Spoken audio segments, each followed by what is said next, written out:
Left in the lurch, and News 4 warned you it could happen. Fans bought tickets to a Nashville event from a company the Better Business Bureau says has a history of problems.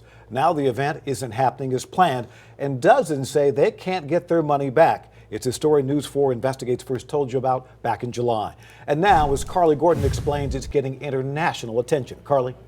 Yeah, the Better Business Bureau says there are now individuals complaining from 6 different countries and 21 different states who all bought tickets to these events, and now some want to warn others.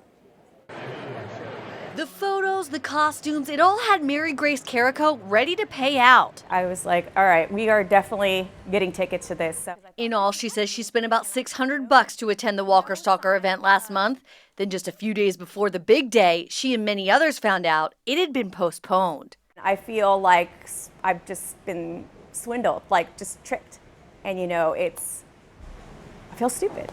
Carrico isn't alone. The BBB says the companies Walker Stalker and FanFest, both with the same owner, have a history of selling tickets to events that never happen. And you're not getting refunds. News 4 aired a story in July where the BBB warned people not to buy tickets to the Nashville event.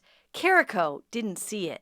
I really wish I did. If I had just seen some kind of story, I could have, not only would I have saved the time, but I could have told some other people who. When we did our first story, the owner, James Frazier, who lives in Franklin, assured News 4 the event would go on as scheduled.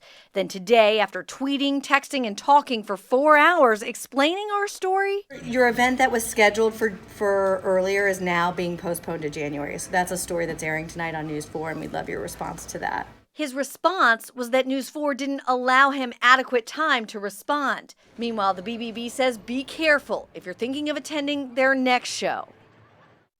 The BBB says when buying tickets to any event, make sure you contact the venue first to make sure it's actually happening.